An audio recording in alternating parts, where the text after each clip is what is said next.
동양인 남자 무용수 최초로 파리 오페라 발레단에서 솔리스트로 활동했던 발레리노 김용걸 교수. 90년대 국립발레단 수석무용수로 활약하며 한국 발레의 에이스로 주목받았던 그는 국제 유명 콩쿠르에서 입상하며 최연소 문화훈장을 수상, 세계 무대에서도 당당히 그 실력을 인정받았습니다. 그리고 새롭게 도전했던 유럽 무대. 바닥부터 다시 시작한 시간들은 그에게 발레에 대한 새로운 눈을 뜨게 했습니다. 외로움과 부상의 고통을 견디며 마침내 솔리스트의 자리에 오르기까지 매 순간 자신을 이끌어오신 하나님이 있었음을 고백합니다. 그리고 이제는 안무가로 변신해 무용을 통해 사회의 아픔을 다루며 상처받은 이들을 위로해오는 일을 해오고 있습니다. 자신이 발레를 하는 이유, 그것을 가르쳐 주신 하나님을 향한 김용걸 교수의 아름다운 고백이 시작됩니다.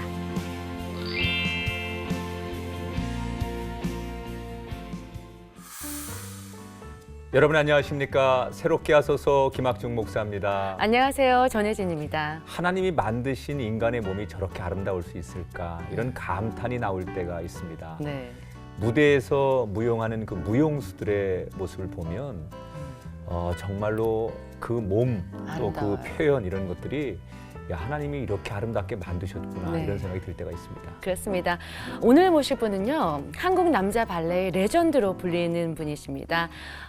발레리노이자 안무가이신 김용걸 교수님 이 자리에 모셨습니다. 네, 어서 오세요. 교수님 반갑습니다. 반갑습니다. 교수님. 야, 저희가 이렇게 무용수 네. 가까이 또 뵙는 거는 확실히 뭔가 다르시죠, 지금. 포스가 느껴져요. 네, 예, 카리스마와. 아유, 지금 이제 한예종에서 학생들을 가르치고 네. 계신데 우리 김용걸 교수님 얼마나 대단하시냐면 네.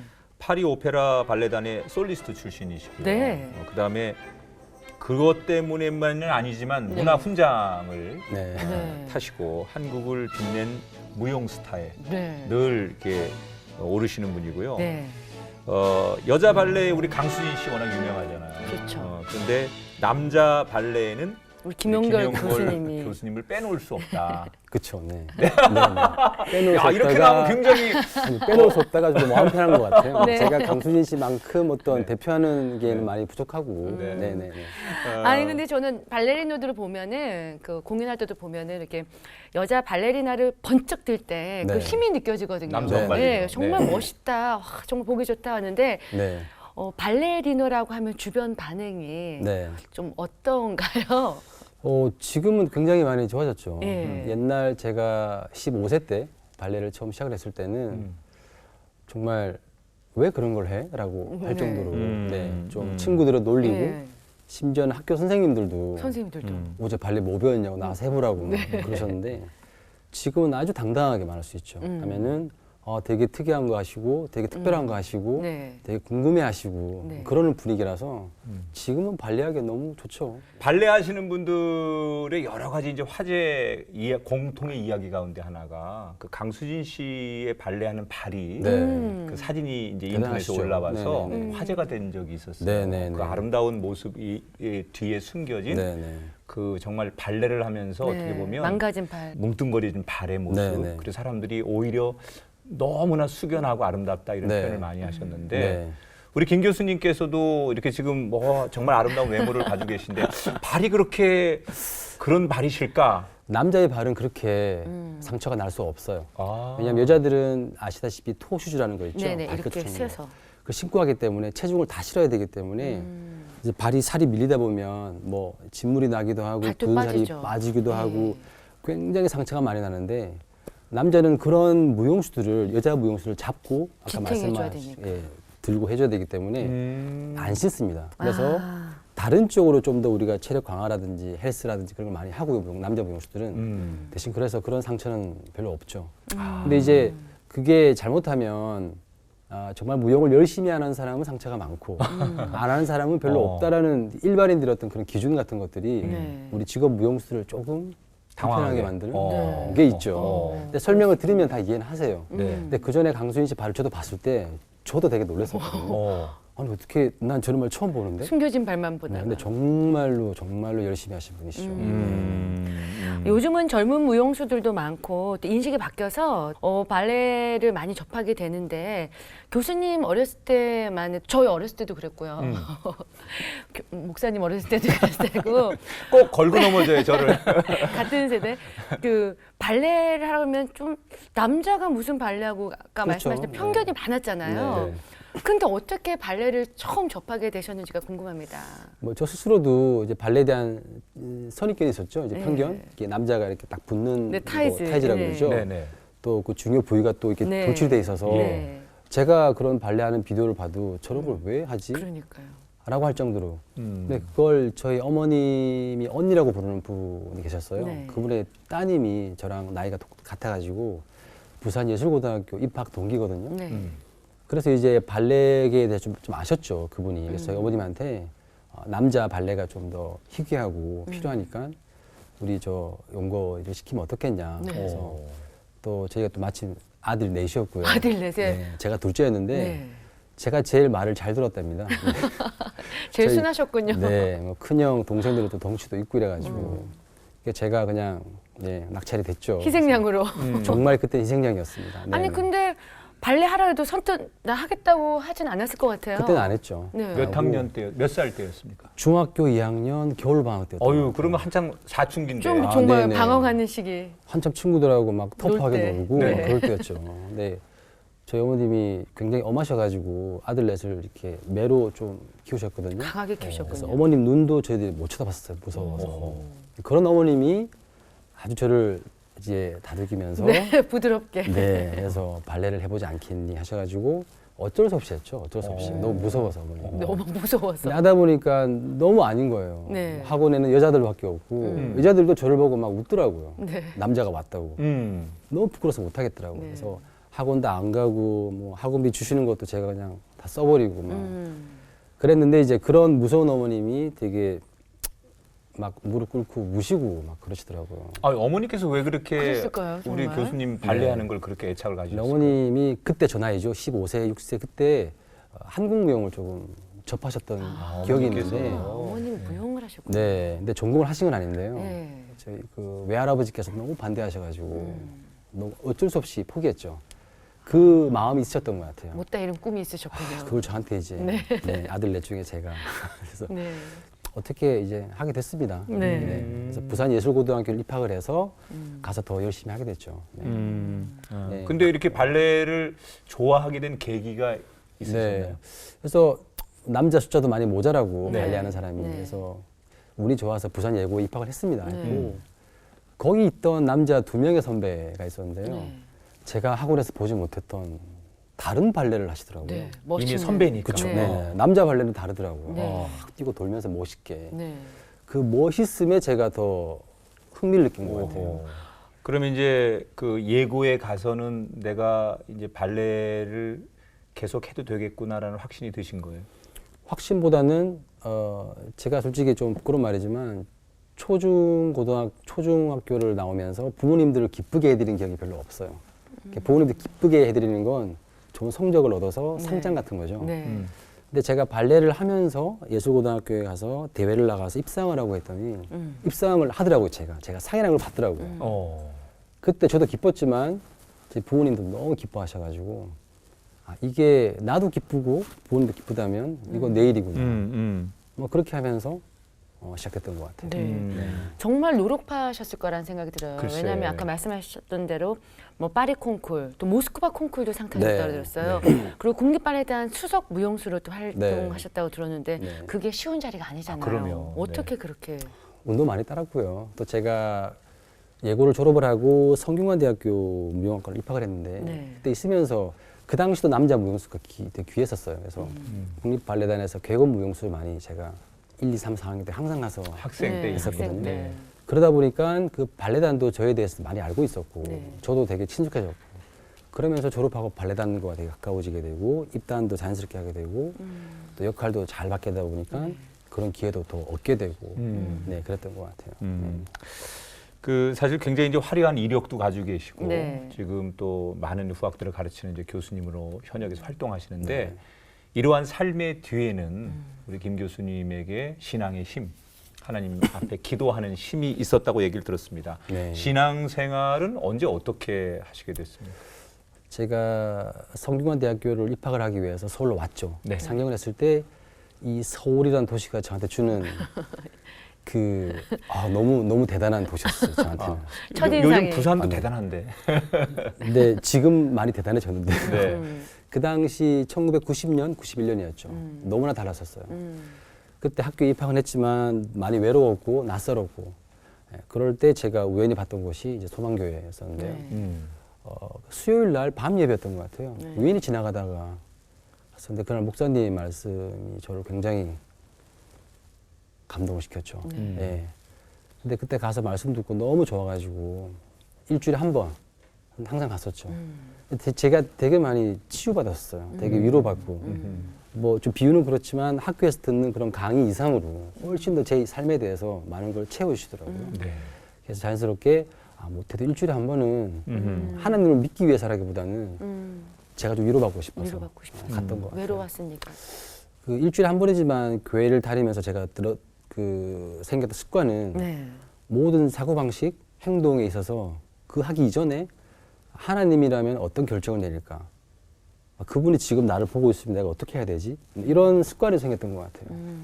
그런 모습을 좀 이쁘게 봐주지 않으셨을까 하는 생각이 들어요. 제가 더 기특하게 보셨을 것 감사드리고 같아요. 싶긴 한데 그러면서 더 제가 절실한 게 있을 때 제가 어떤 사역이 아니라 순수한 마음으로 기도를 드렸을 때 한 번에 주진 않으셨지만 정말 제가 기도를 간구했을 때는 주셨던 것 같아요. 네. 예를 들어서 가장 정말 이건 내가 기도했을 때 하나님께서 나에게 응답의 선물로 주셨구나라고 생각이 되는 대회라든지 기도 간절한 제목의 응답이 어떤 거라고 생각이 되십니까? 제가 대학교 4학년 때 네. 그 동아일보사에서 주최하는 콩쿠르 있거든요. 네. 그 당시에는 그 콩쿠르에서 입상을 한 1등을 하면은 군면제죠. 네네. 네. 사실 예체능계는 다 그렇죠. 네네. 그게 굉장히 중요하죠. 네. 왜냐면 이제 거의 2년 반 이상 군대를 갔다 오게 되면은 거의 무용을 스톱을 해야 되니까요. 그래서 대학교 1학년 때 안 됐고요. 2학년 때 안 됐고 3학년 때 안 됐고 열심히 노력을 했지만 안 되더라고요. 4학년 때 다시 또 기도하고 마지막 매달리고. 기회인데 마지막 때 네. 되신 거군요. 네. 됐습니다. 네. 그래서 다행군대 면제를 받고 그때 정말 간절히 하나님. 정말 네. 그냥 울었습니다. 그냥 떼쓰고 네. 그냥 이제 상 못 받게 해주면 당신 안 믿을 거라고 협박도 하고 그랬었어요. 뭐 콩쿨 때마다 또 기도하셨을 것 같아요. 참 간사하죠 제가. 네. 평소에는 기도 안 하다가 제가 좀 필요한 게 있으면 좀 매달렸던 좀 아주 좀 간사했던 모습이긴 한데 그런 모습마저도 되게 좀 순수하려고 노력했었어요. 다른 것들 사익을 위해서 제가 하는 게 아니라 그러다 보니까 되게 응답을 많이 해주셨던 것 같아요. 국제 콩쿠르에서 수상도 하시고 문화훈장도 받으시고 또 뭐 그야말로 최고의 전성기를 누리셨을 때는 그 자신감이 하늘을 찔렀을 거라는 생각이 들어요. 네, 좀 위험했었어요. 네. 그때는. 왜 또 스물스물 올라오잖아요. 네, 그러니까 한꺼번에 주시는 것 같았어요. 네네. 지금 생각하면 97년 모스크바 콩쿠르에서 그때 한국인 최초로 그때 입상을 했었고요. 네. 그 다음에 98년도 파리에서 또 듀엣 부분 1등을 했었고 그 공로로 또 최연소 문화훈장 또 문화배 주시고 97년, 8년, 9년은 정말 그냥 지금 나온 김용걸의 해. 아이돌 스타 네, 부럽지 네. 않았었어요. 네, 네. 네, 정말로. 네. 막 사인해달라는 사람도 있고. 네, 뭐 전철을 타고 어디 가면 이제 신문 뭐 그때 많이 네, 나왔었으니까 매스컴 통해서. 예. 굉장히 우쭐했었죠. 예. 예. 그런 와중에 굉장히 또 반성할 수 있는 계기도 많이 주셨고 근데 그 당시는 굉장히 위험했었어요. 제가 생각해도 제가 그런 대접을 처음 받다 보니까 되게 우쭐했었고 좀 그랬었죠. 네. 근데 그도 그럴 만한 게 네. 파리 오페라 발레단 같은 데서 지금 이제 동양인 최초로 활동을 하신 걸로 알고 있거든요. 네네. 그러니까 그때는 좀 거만한 게 당연하고 동양 애들 원래 잘 안 뽑는데. 네. 특히 그 유럽에서 이제 발레가 시작됐는데 그렇죠. 그렇죠. 그러면 동양 사람들에 대해서 굉장히 뭔가 이거는 자기들의 문화라고 생각하고 그렇죠. 네. 좀 그 개척하신 거잖아요. 동양 최초로 그곳에 활동을 하셨으니까. 개척이라고 말씀하시니까 좀 개척이죠. 그런데요. 네. 네. 그때 이제 한참 모스크바 뭐 상도 받고 외국 나가서 제가 활동을 많이 하다 보니까 제가 항상 이제 저희 세대는 그래요. 비디오를 보면서 발레를 많이 배웠어요. 다 외국 사람들이거든요. 그 노란 머리에 파란 눈동자를 가지고 있는 사람들이 너무 잘하는 거죠. 그러니까 그들이 항상 나와 다른 세계 사람들인 줄 알았는데 네. 입상하면서 용기를 많이 얻다 보니까 그들과 같이 한번 해보고 싶은 거예요. 한번 나란히 한번. 그럴 수 있겠네요. 그래서 99년에 이제 국립발레단을 그만두고 나가자, 외국으로 나가자. 예, 그래서 선택을 한 건 아닌데 우연히 이제 프랑스에 계신 분이 저한테 연락을 주셔가지고 그럼 외국을 가려고 했을 때 처음 목적지가 프랑스는 아니었어요? 아니요, 미국이었어요. 아, 미국으로 가시려고? 미국이 좀 더 다양한 발레단이 많고요. 좀 더 너무 거대하지 않고. 네. 근데 프랑스는 이제 우리가 뭐 구라파라 그러잖아요. 네. 말씀하신 것처럼 동양 사람의 벽 없고 특히 음악 하시는 분들도 그런 말씀하시더라고요. 네. 아, 그건 가봐도 안 된다고 그러시더라고요. 그래서 아예 그냥 적혀놨었죠. 그런 와중에 이제 미국 가려고 하는 와중에 연락을 주셔가지고 그럼 프랑스도 한번 갔다가 찍고 가자. 가자. 네, 네. 그런데 가서 됐죠. 그때 이제 견습단원 오디션이었었어요. 네. 아, 견습이라고 하면 정말 정- 정단원 밑에. 더 밑에예요. 네. 단발 계약이죠. 5개월. 아. 네, 5개월 계약. 5개월간 공연이 많았어가지고 미용수가 필요했던 거죠. 네. 아니 그 한국에서 최고로 잘 나가던 그 발레리노가 아무리 견습- 파리라고 할지라도 견습 오디션으로 견습이라고 하면은 네. 조금 자존심 상하는데. 콘쿨 대회 다 우승하고 막 그랬는데. 뭐 그런 것도 있었지만 그래도 시작을 이렇게 해야 되는 거라면 해보자. 내가 속상하네. 네. 그리고 그 당시 지금도 그렇지만 파리오페라 발레단은 세계 최고거든요. 건이 예, 그렇죠. 가 세계 있는. 최고에서 내가 네. 용의 꼬리도 괜찮겠다 어. 했죠. 갔죠. 음. 가서 5명 뽑는데 제가 3등을 해서 이제 네. 원래 탔습니다. 타가지고 이제 시작을 했죠. 동양인 있었어요? 없었어요. 혼자. 그것도 이제 최초로. 이야. 네네. 예. 그러니까 5개월 단발 계약으로 지금 네, 연습생으로. 네. 네. 그래서요. 이제 그 출근한 그 다음 날부터 이제 후회는 시작됐죠. 이게 뭔가. 난 누군가 여긴 어딘가. 난 아무것도 아닌 존재였죠. 네. 그 누구도 제가 한국에서 손장을 받은 사람이고 모스크바 3등이고 개의치 않았었어요. 단지 김용걸 당신은 그냥 이 파리오페라라는 기차가 굴러가는 데 있어 필요한 그 스페어 타이어 하는 거죠. 잘 굴러가도록 필요하면 끼웠다가 괜찮으면 또 빼고 있어요. 그 견습생은 뭘 하기 위해서 그러면 군무겠죠, 군무죠. 군무. 네. 군무인데. 군무가 거의 20~30명씩 막 대거 투입되거든요. 네네. 전막 공연을 한번 하면 거의 20번씩 해요. 어. 그럼 무용실이 안 다칠 수가 없어요. 그렇죠. 어. 주역들은 관리를 잘 하고 하기 때문에 괜찮은데 네. 군무들이 좀 많이 네. 상황이 많이 바뀌거든요. 대리 역할도 해야 돼. 네, 그래서 누구 역할을 줘서 저 군무 무용수를 외워라가 아니라 군무들의 모든 자리를 다 알고 있어야 돼요. 그럼 몇십 명의 자리를 다 알아야 되는 거네요. 네, 그렇죠. 그러다가 어느 날 누가 다쳤어 그러면 보다가 이런 걸 해보라고 와 잘하면 제가 그 자리는 제 거예요. 네. 이야. 근데 못하면은 기구 뭐 딴 사람 이렇게 어허. 그러니까 참 긴장을 늦추면 안 되는데 또 긴장이 안 되는. 네. 근데 한국에 있을 때는 거의 24시간이 모자랄 정도로 뛰고 돌고 막 했었는데 그래서 계속 앉아 있어야 되고 막 대기조로. 대기조로 네. 네. 굉장히 가서 많이 후회했죠. 굉장히 많이 근데 후회했죠. 그때 많은 걸 좀 새롭게 얻고 배우시는 시간이지 않았을까 생각이 네네. 드는데요. 몇 달간은 굉장한 스트레스를 많이 받았어요. 교회도 안 갔었고요. 네. 그 우리 너무 미워서 원망도 많이 했고 기도라는 것 자체도 하기 싫었어요. 예. 그 자체도. 그랬는데 이제 한두 달, 세 달, 네 달 또 봄이 오고 좀 따뜻해지고 오면서 이렇게 그 파리라는 도시가 좀 보이다 보니까 조금 마음이 열리면서 좀 인정하게 되고 받아들이게 되더라고요. 그런 시간을 주시는 것 같아요. 그러면서 이제 제일 느꼈던 것 중에 하나가 내가 한국에 있을 때 얼마나 내가 그 거만했었나. 제 자신도 제가 너무 싫더라고요. 예를 들어서 국제대회에서 상도 받고 하니까 제 값어치가 많이 올라갔죠. 그러다 보니까 저한테 배우려고 하는 학생들이 많더라고요.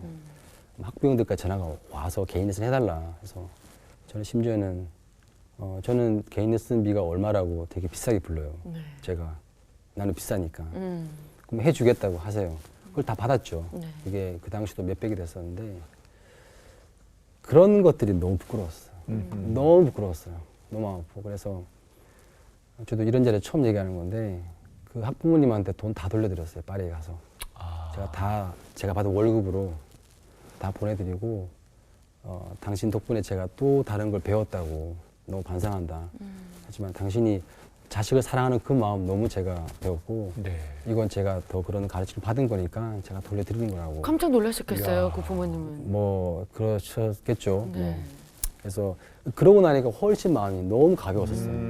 그러면서 좀 이제 시작이 됐던 것 같아요. 제일 처음부터 시작하는 그 마음으로. 그러다 보니까 몸도 좀 덜 아프고 네. 그런 상황도 또 받아들이게 되고 그런 변화들이 일어났던 것 같아요. 그 정말 꿈에 그리던 그 파리 오페라 네. 그 발레단. 국립발레단에 네. 들어가셨는데 들어가서 직접 보니 현실이 좀 어땠나요? 그 수준이라든지 그 다른 발레리나와 발레리나들 사이에서. 네. 제가 봤던 거랑 거의 다른 발레를 하더라고요. 네. 저도 발레 무용수인데 갔더니 다른 발레를 하길래 되게 굉장히 매력적이었었어요. 네. 이 프랑스라는 나라가 자체가 되게 네. 매력적이에요. 되게 세련되고 네. 그런 것들이 발레에 다 들어가 있더라고요. 그게 저랑 되게 맞았었어요. 동작 하나하나가 틀린가요? 네네네. 달랐었어요. 얼굴을 돌리고 이렇게 뭐 포즈를 하더라도 네. 달랐었어요. 저는 러시아 발레를 배웠기 때문에 러시아 발레를 제가 폄하하는 건 아니지만 네. 스타일이 확실히 다르거든요. 네. 제 성향에는 프랑스 발레가 맞았죠. 더 섬세한가요? 훨씬 더 좀 더 디테일하고 좀 섬세하죠. 하지만 스케일 같은 건 러시아가 훨씬 더 그쵸, 웅장하고. 네네네. 그 우리나라 대표의 무용수였는데 이제 견습생으로 들어갔다고 하면 자기도 힘들지만 주변에서 이제 그 평가라든지 그렇죠. 이미 우리나라에서는 뭐 탑이었었고 인터뷰도 많이 하고 대중들에게 인기도 얻었었는데 네. 그 프랑스로 가면 뭐 아무리 숨어 있어도 사람들은 평가를 할 거 아니에요. 네네. 김용걸이라고 하는 사람이 견습생으로 있더라. 그런 좀 주변의 평가나 주변의 시선들 때문에 더 위축되고 그렇죠. 좀 그러지 않았을까. 힘드셨을 것 같아요. 일단 기자분들하고 궁금하니까 네. 네. 뭐 이번에 무슨 역할 했냐고 여쭤보시고 어떻게 입이 안 뭐, 떨어져요? 네, 뭐 승진은 아직 못했냐 그러시고 굉장히 스트레스 받았죠. 심지어는 제가 작품 공연을 했어요. 그 군무인데도 저한테 되게 중요한 역할이었거든요. 네. 군무지만 끝나고 제가 마지막에 인사를 할 때도 제일 뒤에 있어요. 네. 근데 그 인사하는 그 순간에도 객석에 제발 한국 사람이 없길 바라요. 저라는 사람을 발견하지 않기를. 그런 마음 정도로 마음이 되게 어디 숨고 싶고 그랬었죠. 네. 근데 뭐 그런 것들도 이제 시간이 지나니까 신경 안 쓰게 되더라고요. 근데 그러기에는 시간이 좀 많이 필요하긴 했죠. 저는 이제 오히려 지금 얘기 들으면서 그냥 하나님의 스케줄 속에는 그 파리에서의 그 견습생 네. 그리고 그 초라함 나는 아무것도 아니구나라고 하는 그것이 신앙적으로 우리 김 교수님을 아주 단단하게 할 수 있는 또 다른 기회였구나라는 생각이 지금 드는데 네. 어떠셨어요? 정작 본인은? 전적으로 동의하고요. 네. 네, 그 당시는 그 누가 저한테 그렇게 말씀을 하셨다 하더라도 좀 안 믿었을 것 같아요. 이상한 소리 하지 마라 그랬을 것 같아요. 전 너무 힘들었었으니까. 근데 저한테 프랑스 파리로 제가 간 게 아니라 그분이 보내신 것 같아요. 요 근래에 제가 작품 활동을 하면서 학생들 가르치면서 느끼는 게 나에게 이런 걸 맡기시기 위해서 그런 과정이 필요했다고 생각하셨기 때문에 나를 보내신 거구나라는 네. 생각을 되게 많이 하게 되죠. 예. 거의 그런 확신이 들죠. 네네. 얼마나 열심히 하셨겠어요. 정말 그곳에서 동양의 최초로 정말 더 잘하고 싶은 마음이 있으셨을 거 아니에요. 네. 그러다 보니까 또 군무를 여기저기 막 멀티로 뛰신 거잖아요. 그러니까 부상도 많았다는 얘기 네, 들었습니다. 부상 많으셨어요. 네. 보통 입단하는 나이가 16세, 17세거든요. 그게는. 네. 근데 제 그때 나이가 27이었었는데요. 입단 동기랑 그 10년 차이였죠. 근데 그 거의 17살 정도면은 그 에너지가 대단하거든요, 네. 선수들이. 그 애들도 잘하려고 엄청 노력을 해요. 저도 노력을 해야지 같이 올라가잖아요. 네. 근데 저는 그 애들보다 더 빨리 가고 싶은 거죠. 체력이 늦었으니까. 그래서 더 뭐 아침에 출근해가지고 한 5시쯤 끝나면은 1시간 소파에 잠을 자고요. 네. 7시부터 또 두 번째 연습을 또 시작하죠. 밤 10시, 11시까지. 그런 식으로. 근데 어느 정도 효과는 있더라고요. 근데 이제 길게 가다 보니까 이게 부상이 오더라고요. 뼈에 금이 가고 근육이 이렇게 찢어지고 네. 그러면서 다시 뒤처지고 계속 그런 반복이었죠. 네네. 그 결정적으로 이제 그 승급 시험을 네. 치르잖아요. 그래서 이제 올라가야 되잖아요. 네. 연습생에서부터 네. 단원으로 이제 군무로 올라가고 뭐 솔리스트까지 가려면 그 과정이 절박했을 텐데 그때 어떻게 해서 그 자리까지 가게 되신 건지 그 상황 설명을 좀 해주세요. 이게 파리 오페라 발레단만이 가지고 있는 건데요. 연말에 11월, 12월 달에 자체는 승급 시험이 있어가지고요. 네. 해마다. 모든 무용수한테 기회를 네. 줘요. 네. 뭐 당신은 항상 군무야가 아니라 누구든지 최고가 될 수 있는 거죠. 에뚜아리 주역이 그 기회를 주는데 모든 무용수들이 다 시험 보지는 않지만 거의 60, 70% 이상의 무용수들이 시험을 봐요. 승진을 하기 위해서. 그래서 거의 10월부터 보면 되게 무용수들이 예민하죠. 서로 말도 안 하고 좀 예민하고. 다 경쟁 상대니까. 그렇죠, 그렇죠. 뭐 끝나면은 뭐 끝났다고 좋아하지만 한 번에 승진하셨나요? 그래서? 한 번은 안 했고요. 네. 제가 2000년 입단을 했고 2002년 12월 달에 네. 그때 드미솔리스트라고 올라갔고요. 네. 또 2005년 12월 달에 또 솔리스트로 올라갔었거든요. 3년 주기로 올라갔었는데 그러니까 참 신기했던 게 2000년 입단을 해서 너무 좋았는데 2년 동안 너무 힘들었고 아무런 결과가 없으니까 2002년에 있는 승진시험에 승진이 안 되면은 난 이제 다른 나라로 갈 거야. 네. 이런 마음을 먹고 더 열심히 하고 좀 마음을 비웠었죠. 네. 그때 올려주시더라고요. 그때 올려주시고 음. 그런 과정 속에서 제가 발전한 것 같아요. 물론 이제 그냥 줄 수도 있었겠지만 그런 단단해짐을 좀 느끼라고 하셨던 것 같아요. 제가 듣기로는 외국인들에게는 정말 쉽게 내주지 않는 자리가 솔리스트 자리인데 네. 그 자리에 섰을 때 그 기쁨은 이루 말할 수 없었을 거란 생각이 네. 들어요. 파리에서. 네. 그 감격 어떠셨나요? 그때 그 당시 재밌는 상황. 스토리가 하나 있었는데요. 네. 2005년 12월 달에 승진했습니다. 네. 하고 2006년부로 이제 솔리스트가 된 거죠. 이제 월급도 달라지고 이제 방도 또 따로 주고요. 탈의실도. 그해 4월 달쯤이었어요. 외부 안무가가 있었는데 가서 작품을 하는데 저는 그냥 군무였어요. 몇 명 소규모로 하는 솔리스트들끼리 모여서 하는. 거기서 주역 한 명이 다쳤어요. 한 달 전에. 4주 전인가? 4주 네. 전인가? 그때 이제 누구를 해야 되나 막 그러는데 그 안무가가 이제 저를 지켜봤었나 봐요. 그래서 네. 저 김용걸을 주역을 시키고 싶다 네. 해가지고 단장도 동의를 했죠. 저는 바로 몇 달 전에 승진했는데 바로 주역에 지워지니까 너무 기분이 좋았죠. 네. 그래서 열심히 했었는데 이제 공연 때 중간에 이런 부분이 있었어요. 이제 무음하게 이렇게 제가 바닥을 천천히 구르면서 이렇게 하늘을 바라보고 이렇게 하면서 제가 일어서서 뭔가를 해야지 음악이 나오는 타이밍. 모두가 집중할 때네요. 그렇죠. 음악도 안 흐르고. 네, 제가 음악도 못 틀어요. 그 틀은 네. 사람이 저 아니면은 네. 모두가 다 저를 지켜보고요. 네. 제가 뭘 해야지 다른 무용수도 같이 뭘 해야 되는 타이밍인데 예. 모든 키는 제가 잡고 있거든요. 네. 그때 좀 이제 그들에게 약간의 복수를 했죠. 좀 오래 부르셨군요. 좀 많이 느꼈어요. 네. 굉장히 느끼고 싶었어요. 그 프랑스라는 그 파리 오페라라는 그 천장의 그림, 샤갈의 그림도 그렇고 객석에서 나를 보는 사람도 제가 의식해서 봤고, 그래서 느끼면서 아주 좋았죠. 네, 공연이 여유가 끝나고- 좀 생기신 거네요. 네. 아 그렇죠. 네, 너무 능글능글해졌죠. 자연스럽게 예. 그것도. 예. 근데 공연 끝나고 단장님이 오셔가지고 네. 조금만 덜 오래 굴렀으면 좋겠다. 너무 지연되는 것 같아서. 그래서 네. 알겠다고. 한국은 이렇다고. 그런 기억이 나네요. 네, 네. 그렇게 정말 그 프랑스에서 고생을 하시면서 네. 다시 겸손해지기도 하고 또 노력하고 네. 눈물 흘리고 땀 흘리는 많은 과정 속에서 정말 이제 전성기를 구가하시다가 네. 한국에 이제 들어오시게 되잖아요. 네, 네. 그리고 지금 이제 한예종 교수님으로 오시는데 네. 그것도 정말 기가 막힌 그 이야기죠. 쉽게 올 수 있는 기회가 아닌데 네, 네. 어떤 기회를 통해서 한국으로 들어오시게 된 거죠?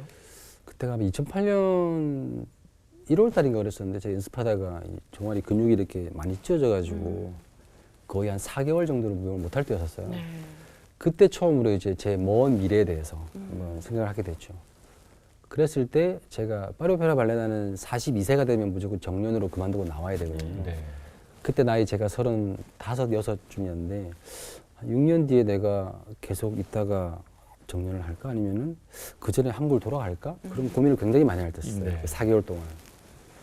그때 이제 한국에서 연락이 왔었어요. 참 우연히.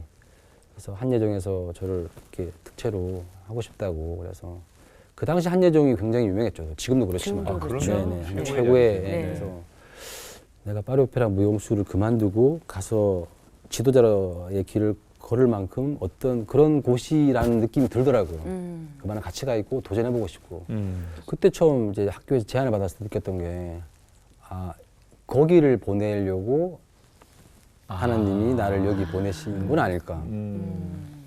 그래. 그렇다면은 내가 가야지. 가서 내가 할 수 있는 걸 또 쏟아 부어야지라는 마음이 그때 처음 들었어요. 네. 현재로는 한국에서 이제 또 안무가로 활동하고 계시잖아요. 네. 네. 주로 어떤 일들을? 저는 개인적으로 발레 동작을 가지고 좀 다르게 접근하는 걸 좋아해요. 우리 또 제가 두 분한테 여쭤보고 싶은 게 발레라면 딱 떠오르는 게 어떤 게 있을까요? 뭐 호두깎이 인형이라든지 네. 뭐 우리가 동작이요? 아니면 동작에 있는 느낌이라든지 아, 뭐 느낌? 그런 거지. 우아함? 우아함. 네. 그다음에 또, 유연해야 된다. 네. 예, 그리고 여기서 저기 점프를 해야 될 것 같아요. 네. 네. 뭐 그중에 또 고상함도 있을 것이고. 네. 네. 클래식 발레는 되게 많이 감춰요. 안 그러면 척을 많이 해야 돼요. 아. 발레는. 힘들어도 코와 입으로 가볍게 숨 쉬면서 아는 척 해야 되고. 우아하게 백조처럼. 아, 그렇죠. 네. 무대 뒤에 가서는 그냥 널브러지고 해서 네. 상관없지만 나와서는 그런 가식적인 모습들이 굉장히 많아요. 네. 그런 것들에 대한 좀 통념을 좀 깨고 싶은 그런 작업을 많이 하고 싶더라고요. 사람들한테. 발레가 이렇게 해도 접근할 수 있다라는.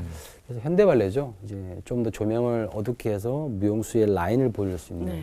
얼굴의 감정보다는 솔직히 얼굴보다 이 몸의 움직임. 움직임이 네. 주는 감정이 더 굉장히 더 감동을 예, 주거든요. 손끝 하나에서도 네. 느낄 수 있잖아요. 그러니까요. 그런 네. 것처럼 그런 쪽으로 좀 시도를 많이 해보고 싶었죠. 예, 그런 쪽으로 이제 했는데 좀 요즘 또 사회적으로도 많이 좀 혼란스럽고 뭐 그런 거에 대한 주제도 많이 담게 되고 뭐 그렇게 작업을 하고 있습니다. 네. 그 사회 문제에 대해서도 관심을 가진 작품들을 몇 개 올리셨더라고요. 네네. 네. 2014년에 있었던 뭐 세월호 사건부터 해서 네. 또 우리 사회가 안고 있는 많은 문제들이 있죠. 뭐 왕따라든지 또 뭐 부모님의 교육에 의해 너무 심한 그런 교육에 의해서 뭐 아이들이 자살을 하거나 뭐 또 동물 학대라든지 네. 또 넓은 의미로 가면 또 위안부라든지 많은 것들이 우리가 느끼는 다방면으로. 수치심에 네. 관해서 그런 것들에 관해서 우리가 너무 모른 체 하는 것들이 많더라고요. 그러면 예를 들어서 그런 왕따 문제나 뭐 이런 가정의 문제, 이런 사회적 부조리한 네. 문제를 발레로 표현하신다면 우리가 이제 언뜻 이해하기에 네. 그런 스토리를 무대에 올린다라는 건 이해는 해도 네. 나름대로 그것을 표현하는 철학이나 네. 안무가로서의 뭐 가지고 있는 사상이 있을 것 같은데 가장 중요하게 생각하는 게 뭡니까? 저는 개인적으로 돌려 말하는 걸 별로 좋아하지 않고요. 직설적으로 내놓는 있는 거. 그대로. 있는 그대로. 있는 그대로. 그걸 우리가 TV에서 나와서 보는 거랑 포스터로 보는 거랑 우리가 일반적으로 보는 익숙함이 있는 거죠. 네. 그 익숙함 말고 무역으로 봤을 때 우리가 또 다르게 느낄 수 있지 않을까라는 생각을 해서 그런 시도가 많지는 않기 때문에 또 해보고 싶었고 제가 뭐 광화문 나가서 또 한번 시도해봤었고 해봤지만 제가 그들 말고 제가 가지고 있는 능력으로 표현할 수 있는 게 뭐가 있을까 했을 때는 이게 작품인 거죠. 그래서 더 그쪽으로 표현을 하고 싶어서 했었고요. 네. 조금 더 사실적인 그런 표현들을 많이 그러니까 사람들이 있는 그대로. 보고 네. 이런 일이 있었다. 우리가 다시 한번 상기시켜서 우리가 다시 구체적인 해결책을 찾지 못하겠지만 계속 우리가 그런 일들에 대해서 자꾸 상기해야지 우리 스스로 죄책감 느끼고 네. 그러지 않기 위해서 노력하지 않겠다라는 생각이었죠. 사실 교수님 정도면은 돈이 될 수 있는 그런 화려한 작품들 또 네. 보란 듯이 쫙 우리도 이렇게 만들 수 있다라고 네. 하실 수 있는데 네. 그렇게 사회 문제에 개입해서 이렇게 표현하신다는 게 정말 대단하신 것 같다는 생각이 들어요. 뭐 말씀하신 대로 그 좀 큰 작품, 네. 뭐 돈은 아니지만 좀 더 대중성을 확보할 수 있는 작품도 많이 했었고요. 그게 원래 제 취향이었던 것 같아요. 근데 지금 사회에서 일어나는 일들이 너무 그 상식 이상을 넘어서 네. 일어나는 일들이다 보니까 가만히 있는 게 좀 힘들더라고요. 남의 일이 아니다. 이건 결국은 내 우리 일인 얘기다. 거죠. 네. 그동안 많은 작품을 했는데 개인적으로 대중들이 보는 작품이 아니라 내가 개인적으로 참 이 작품은 오래오래 기억에 남는다 하는 작품이 있다면 어떤 거를 소개할 수 있습니까? 이제 수치심의 기억들이라는 작품인데요. 아까 말씀드린 그런 여러 사회 문제에 대해서 많은 분들이 중립적인 위치를 많이 가지고 계신 것 같아요. 네. 내 일이 아니다 보니까 그런 큰 일들에 대해서는 슬프긴 한데 나랑은 상관없을 일, 그런 일에 대해서 개입하면 피해를 받을 것 같고 중립들이 만들어가는 그 사회 때문에 지금 우리나라가 이렇게 된 게 아닐까라는 생각이 들어요. 그래서 직접적으로 우리가 개입을 하지 않지만 그 문제에 대해서 우리가 계속 인식을 하고 더 우리가 딱 상기시켜야 된다는 거죠. 그래서 최소한의 인간이 갈 수 있는 그 수치심에 대해서 우리가 느끼면서는 살아야 된다. 그러면 언젠간 제가 말 한마디를 하더라도 뭐 페이스북에 글을 올리더라도 나는 반대한다, 저항한다 이런 걸 하겠죠. 그래서 너무 잊고 살면 안 된다라는 의미를 담은 작품이에요. 그냥 수치심. 펼쳐놓고 한 번 더. 그래서 공연 보시다가 나가시는 분도 많으셨어요. 그러니까 나간다라는 건 또 저런 얘기 본인하고 부딪히는 싫은 거죠. 네. 그냥 싫고 아이 왜 이런 걸 해 하면서 나가시는 거죠. 근데 그런 공연을 무료로 저는 하셨다고 얘기를 들은 것 같아요. 그 전에 이제 세월호 관련했을 때 제가 김영걸 댄스 티어터라는 단체를 가지고 있는데요. 네. 5주년이었어요. 5주년이었고 제가 국고로 지원을 받아서 공연했기 때문에 그때 만든 작품이 이제 빛, 침묵, 그리고라는 작품인데요. 네. 세월호에 관해서 지원도 많이 받았었고 제가 그렇기 때문에 뭐 제 돈 해서 많은 분들이 보면 좋겠다, 공연하면 좋겠다 이런 마음으로 노래 한번 했었죠. 그랬군요. 네. 정말 네. 위로해드리고 싶고 네. 또 나누고 많은 분들이 싶어서. 공감하셨어요. 네. 그리고, 네. 교수님이 이렇게 이제 뭐 앞으로도 이제 지나가야 될 일들이 많고 진행형이지만 지금까지 내 삶에 있어서 하나님은 어떤 분이십니까? 좀 이상한 분이시죠? 정답이다. 네. 우리가 다 헤아릴 수 없는 분이죠. 아직도 그분이 여기 있다면 저는 그분을 전 아마 저 뒤로 숨어야 될 것 같아요. 아직은 숨어서 그냥 아주 간사하게 원하는 것은 빌어야 되고 그래도 들어주시는 거죠. 그분 앞에 당당할 수 있는 날은 없을 것 같아요. 네, 너무나 많은 죄도 지었고 있지만 직접 제 눈앞에 없으니까 대놓고 기도도 하고 막 투정도 부르지만 그분이 앞에 계시다 그러면 저는 아마 숨어버릴 것 같아요. 하지만 너무 따뜻한 분이시고 감사한 분이시죠. 네.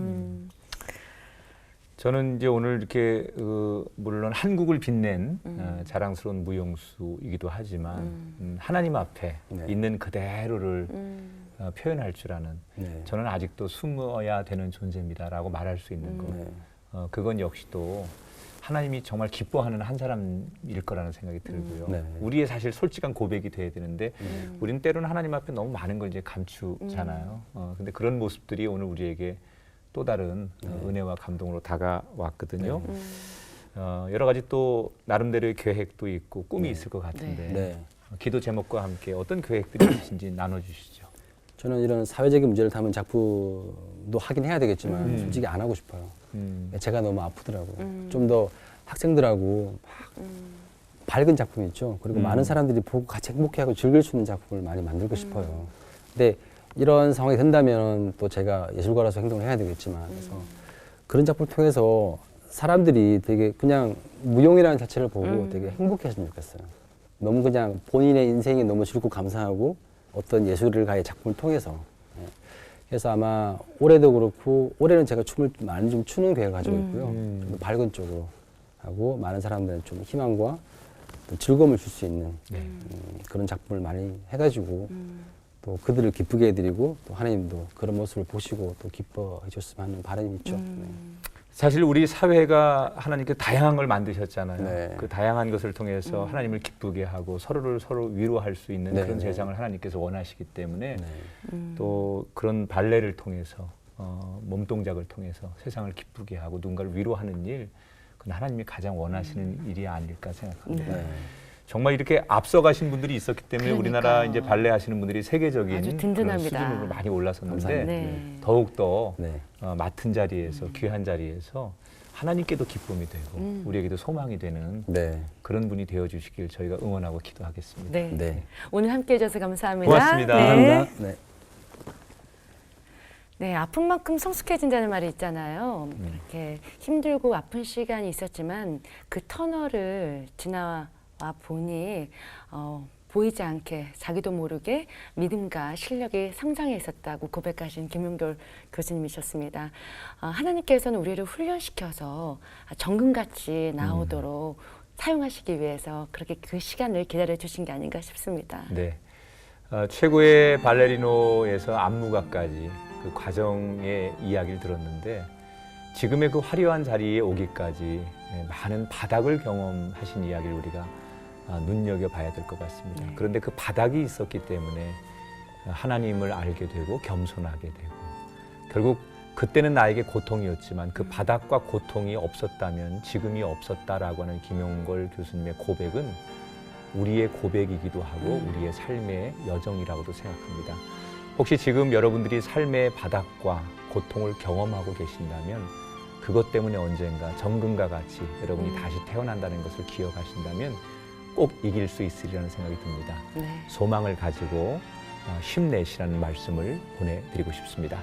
새롭게 하소서 오늘 여기서 인사드리고요. 다음 시간 다시 찾아뵙겠습니다. 고맙습니다.